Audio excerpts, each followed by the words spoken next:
مثال کے طور پر بات یہاں تک پہنچ چکی ہے، فرض کریں آپ کا کوئی عزیز جو ہے وہ ہاسپٹل میں ایڈمٹ ہے، تو اگر آپ نے اس کی ملاقات کے لیے بھی جانا ہے تو جو سیکیورٹی والا ہوتا ہے گیٹ پر، بعض دفعہ دیکھنے میں آیا ہے کہ وہ بھی آپ سے، یعنی اپنے عزیز سے ملنے کے لیے جو کہ آپ کا رائٹ ہے، اسے بھی رشوت دینا پڑتا ہے، اسے بھی رشوت دینی پڑتی ہے۔ تو عزیزان محترم، پس رشوت لے کر مال بنانا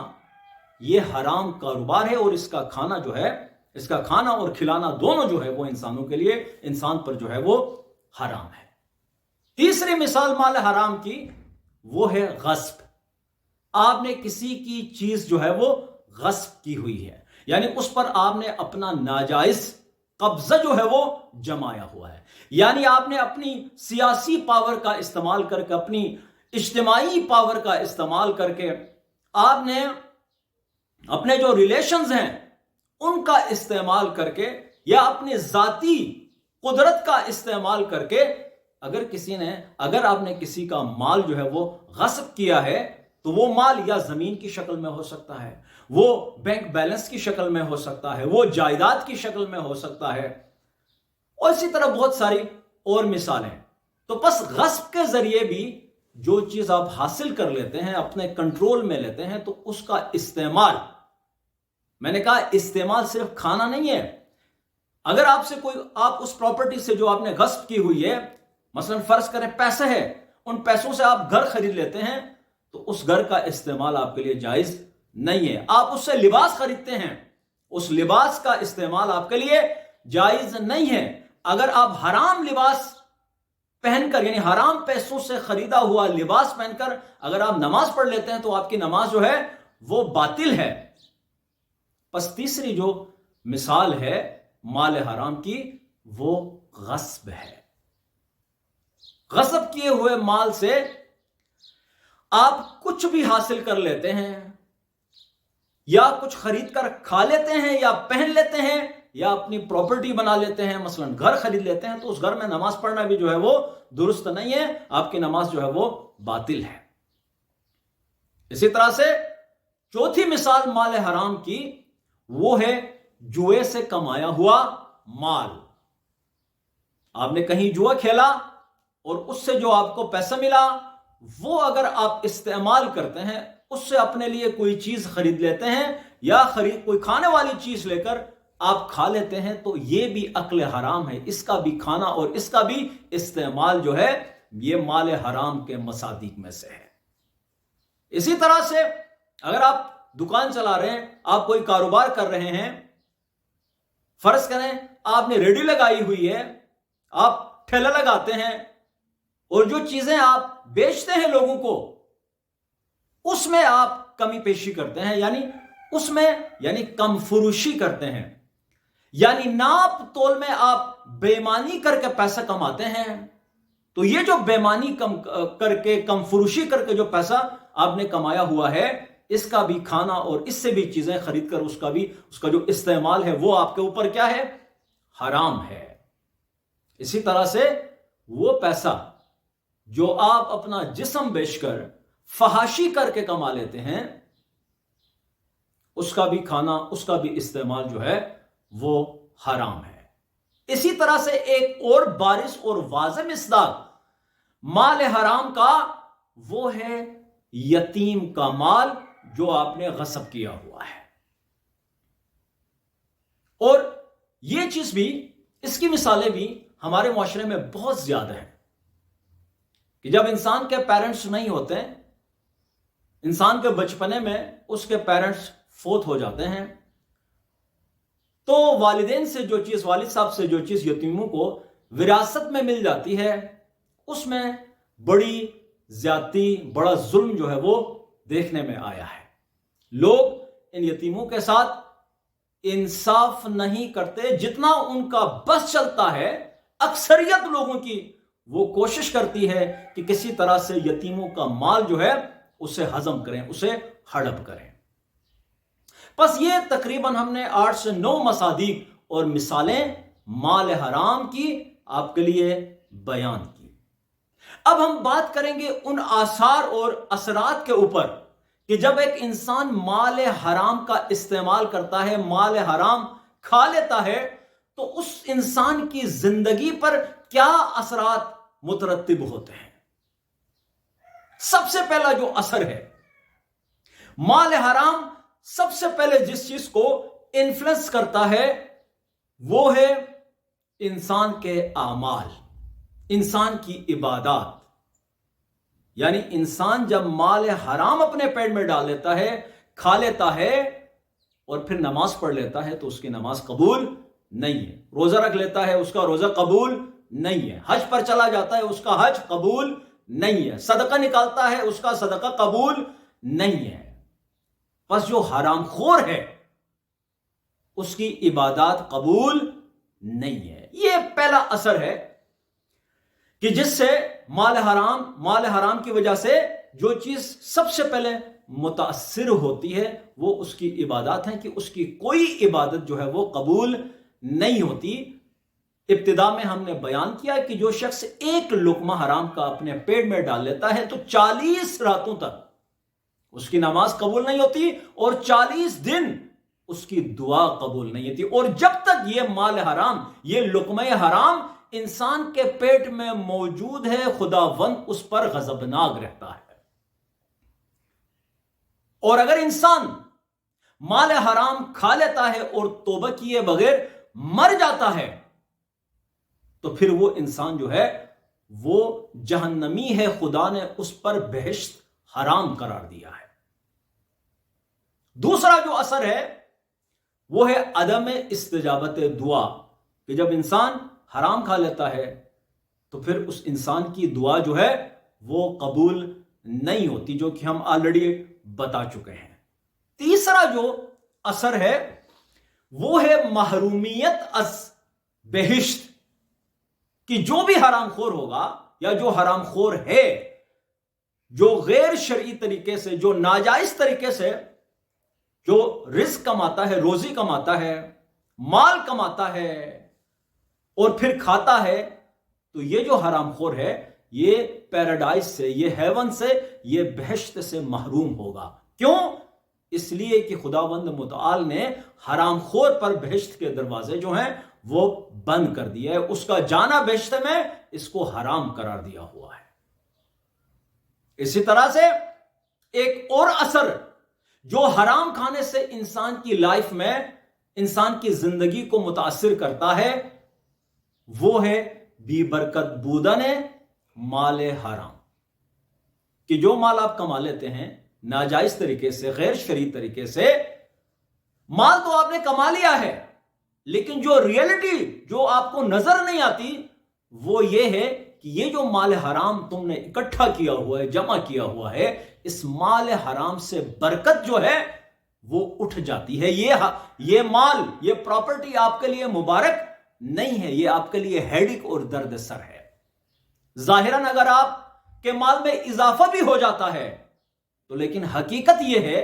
کہ اس سے برکت جو ہے وہ اٹھ جاتی ہے۔ اسی طرح سے ایک اور اثر مال حرام کا، کہ جو شخص حرام خور ہے، مال حرام کماتا ہے اور پھر کھاتا ہے، کھلاتا ہے، تو اس حرام مال کا انسانی زندگی پر ایک اثر یہ ہوتا ہے کہ یہ انسان جو ہے وہ قسی القلب ہو جاتا ہے،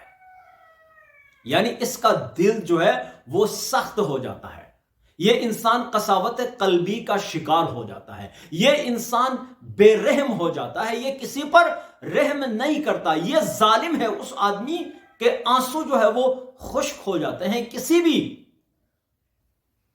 اب کسی بھی موقع پر کوئی کرٹیکل سچویشن بھی ہو، کوئی عزیز کسی مصیبت میں ہو، کوئی ماتم کا سما ہو، کوئی پیارا انسان سے جدا ہوا ہو، اب جو شخص مال حرام کھا چکا ہے وہ قسی القلب ہو چکا ہے، اس کے آنسو نہیں نکلتے۔ کیوں؟ چونکہ یہ سنگ دل ہو چکا ہے، اس کا دل جو ہے وہ سخت ہو چکا ہے، اس کا دل جو ہے وہ کالا ہو چکا ہے، اس کا دل جو ہے وہ مردہ ہو چکا ہے، اس کا دل جو ہے وہ ڈیڈ ہو چکا ہے۔ اب اگر وہ کسی کو مصیبت میں دیکھ لیتا ہے تو اس کو کوئی فرق نہیں پڑتا. یہ چونکہ خود ظالم ہے, یہ لوگوں پر ظلم کر چکا ہے, یہ لوگوں کا مال جو ہے وہ حرام طریقے سے حاصل کر چکا ہے. بس ایک اور اثر وہ یہ ہے کہ جو شخص بھی حرام مال کھا لیتا ہے وہ سنگ دل ہو جاتا ہے, وہ قسی القلب ہو جاتا ہے, وہ رحم دل نہیں رہتا, اس کے آنسو خشک ہو جاتے ہیں. اسی طرح سے ایک اور اثر جو انسان کی زندگی پر مترتب ہوتا ہے مال حرام کھانے سے, وہ یہ ہے کہ جو حرام خور ہے وہ شفاعت کا مستحق نہیں رہتا. آپ ہم سب انسان غیر معصوم جتنے بھی ہیں وہ سارے کے سارے گناہگار ہیں, اور قیامت کے دن ہم سب کو رسول خدا صلی اللہ علیہ وآلہ وسلم اور اس کی آل علیہ السلام ان کی شفاعت کی ضرورت پڑے گی. روایات کی روشنی میں یہ بات ثابت ہے کہ جو شخص حرام خور ہے, رسول اکرم صلی اللہ علیہ وآلہ وسلم اور اس کی آل جو ہے وہ قیامت کے دن اس شخص کی شفاعت نہیں کرے گی. رسول خدا صلی اللہ علیہ وآلہ وسلم اس کی شفاعت نہیں کریں گے. اسی طرح ائمہ علیہ السلام بھی اس شخص کی شفاعت نہیں کریں گے. یہ انسان جو ہے وہ قیامت کے دن شفاعت سے محروم ہوگا. اسی طرح سے جو حرام خور ہے اس شخص کے مقدر میں عذاب الہی لکھا جا چکا ہے. پس جو شخص حرام خور ہے عذاب الہی اس پر نازل ہوگا, یا اس دنیا میں عذاب الہی اس پر نازل ہوگا, اور اب اگر اس دنیا میں اس پر نازل نہیں ہوتا ہے تو پھر قیامت کے دن قبر میں اس پر ضرور عذاب الہی جو ہے وہ نازل ہوگا. کیونکہ اوپر حدیث میں اشارہ ہو چکا ہے کہ انسان اگر کوئی لقمہ حرام اپنے پیٹ میں ڈال لیتا ہے, اور جب تک یہ لقمہ حرام جو ہے وہ انسان کے پیٹ میں موجود ہے خدا اس پر غضبناک رہتا ہے, اور توبہ کیے بغیر اگر یہ حرام خور مر جاتا ہے تو پھر اس کا ٹھکانہ, اس کا مقدر جو ہے وہ جہنم ہے, جسے ہم عذاب الہی کہتے ہیں. عزیزان محترم,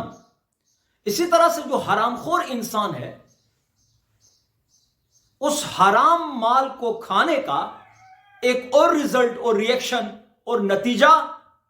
وہ انسان پر یہ مترتب ہوتا ہے کہ حرام خور انسان بد اخلاق ہو جاتا ہے. یعنی اس کا جو اچھا اخلاق ہے وہ برے اخلاق میں تبدیل ہو جاتا ہے. کہ جب انسان حرام کھا لیتا ہے تو وہ بد کردار ہو جاتا ہے, وہ بد اخلاق ہو جاتا ہے, وہ بد اخلاق ہو جاتا ہے. بس حرام مال کھانے کا ایک اور اثر یہ ہوا کہ حرام خور انسان ہمیشہ بد اخلاق ہوگا. اس کا اخلاق کسی بھی صورت میں اچھا نہیں ہو سکتا. وہ جتنا بھی ظاہر کرنے کی کوشش کرے, اپنا گڈ بیہیویئر شو کرنے کی کوشش کرے گا, گڈ مینرز شو کرنے کی کوشش کرے گا, گڈ ایتھکس شو کرنے کی کوشش کرے گا, لیکن کہیں نہ کہیں اسے جھٹکا لگے گا, وہ بے نقاب ہو جائے گا. کیوں؟ کیونکہ اس نے مال حرام کھایا ہوا ہے, جس کا جو اثر ہے اس نے ایک نہ ایک دن جو ہے وہ ظاہر ہونا ہی ہے. تو وہ جتنی کوشش کرے چھپانے کی, خود کو اچھا ظاہر کرنے کی,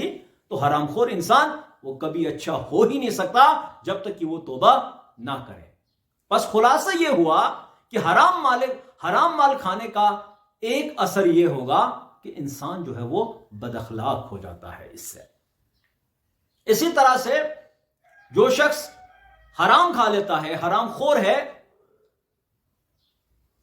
اس کو جو سیلف ریسپیکٹ ملی ہوتی ہے معاشرے میں, اس کا جو مقام اور مرتبہ ہوتا ہے لوگوں کی نگاہوں میں, اب جب حرام کھانا شروع کر دیتا ہے تو یہ پبلک کے اندر بھی, لوگوں میں بھی, فیملی میں بھی, عزیزوں میں بھی, اقارب میں بھی, دوستوں میں بھی, کولیگس میں بھی, یعنی اوور آل پوری سوسائٹی کے اندر یہ انسان جو ہے وہ کسی نہ کسی طریقے سے کسی بھی وقت جو ہے وہ بے عزت ہو جاتا ہے, اس کی بے عزتی ہو جاتی ہے. یعنی معاشرے سے, سوسائٹی سے, لوگوں کی نگاہوں میں اس کی کوئی اوقات نہیں رہتی. اب یہ کیسے ہوتا ہے, کیوں ہوتا ہے؟ وہ مال حرام کھانے کی وجہ سے، مال حرام جمع کرنے کی وجہ سے۔ اب بہت سارے دوست، ان کے ذہن میں یہ آئے گا، ہم نے تو دیکھا ہے کہ جو لوگ کاروبار کرتے ہیں، رشوت کھا لیتے ہیں، حرام مال اکٹھا کرتے ہیں، انہوں نے گھر بھی بنائے ہوئے ہیں، انہوں نے گاڑیاں بھی بنائی ہوئی ہیں، انہوں نے بینک بیلنس بھی بنایا ہوا ہے، معاشرے میں بھی بڑی عزت ہے ان لوگوں کی، تو ان کے لیے جواب یہ ہے کہ یہ ظاہری چیزیں ہیں، یہ آپ کی نظر کا دھوکہ ہے، یہ آپ کی نظر کا فریب ہے۔ آپ کو ایسا لگتا ہے کہ اس میں بڑی برکتیں ہیں، کہ یہ بہت بڑا انسان ہے، اس کی بڑی رسپیکٹ ہے معاشرے میں، لیکن حقیقت میں ایسا نہیں ہے۔ کسی بھی وقت یہ انسان جو ہے وہ بے نقاب ہوگا اور حرام طریقے سے جتنا بھی مال اس نے کمایا ہوا ہے، یہی مال اس کے لیے وبال جان ہوگا، یہی مال اس کو بالکل زیرو کر دے گا۔ اگر اس کو پرسنلی نہ کرے تو اس کی نسلوں میں یہ حرام مال جو ہے وہ سفر کرے گا اور اس کی نسلوں کو جو ہے وہ برباد کر دے گا۔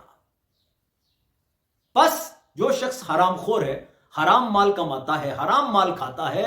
تو معاشرے میں اس کی کوئی اوقات نہیں، اس کی عزت نہیں ہوتی۔ ظاہری طور پر فار دا ٹائم بینگ اگر عزت ہو بھی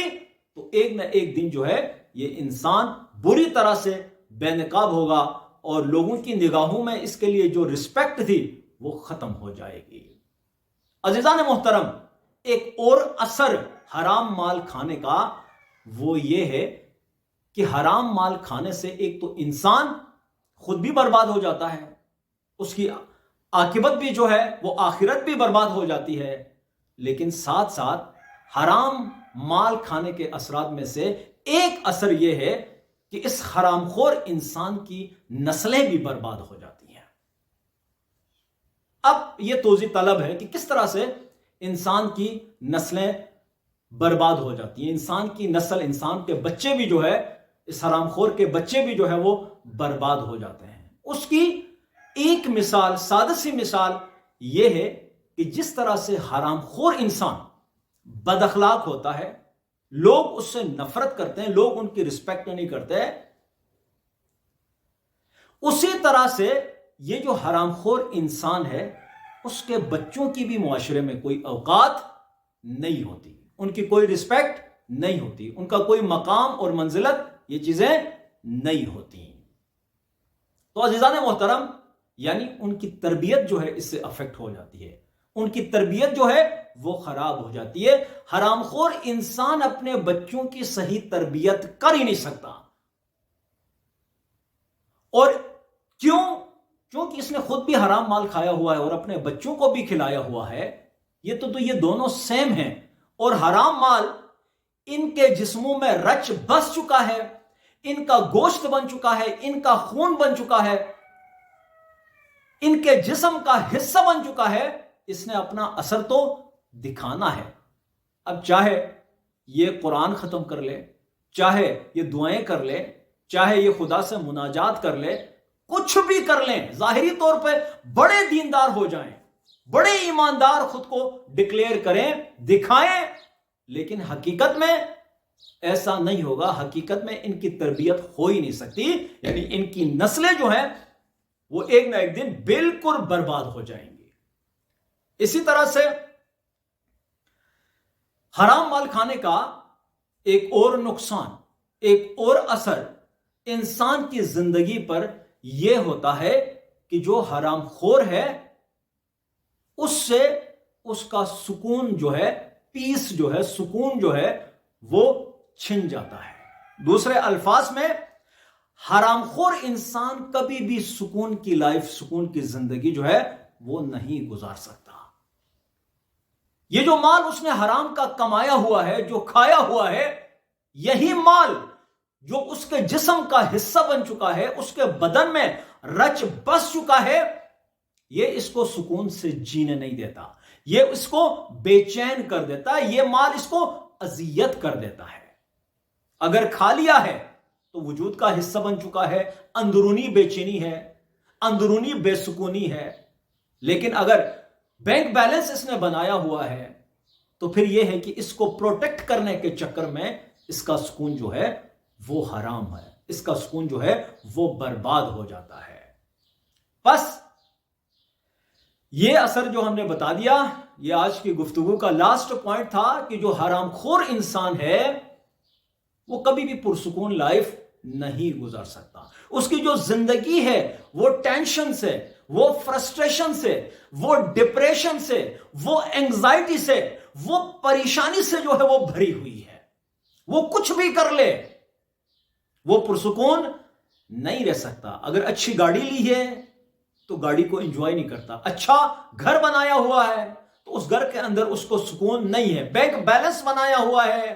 اس پیسے سے اس کو کوئی فائدہ نہیں ہو رہا ہے. ادارے بنائے ہوئے ہیں تو ادارے بنانے کے باوجود بھی معاشرے میں اس کی کوئی رسپیکٹ نہیں ہے، جس کی وجہ سے یہ انسان جو ہے وہ 24 آورز 24 گھنٹہ جو ہے وہ بے سکون رہتا ہے. عزیزان محترم، ہم مسلمان ہیں، ہم مومن ہیں. ہماری ذمہ داری ہے کہ رزق کماتے ہوئے ہم اس بات کا خیال رکھیں کہ یہ جو رزق میں کما رہا ہوں، جس طریقے سے میں کما رہا ہوں، کیا یہ طریقہ جائز ہے یا ناجائز ہے، یہ شرعی ہے یا غیر شرعی ہے. میں حرام طریقے سے رزق کما رہا ہوں، روزی کما رہا ہوں، یا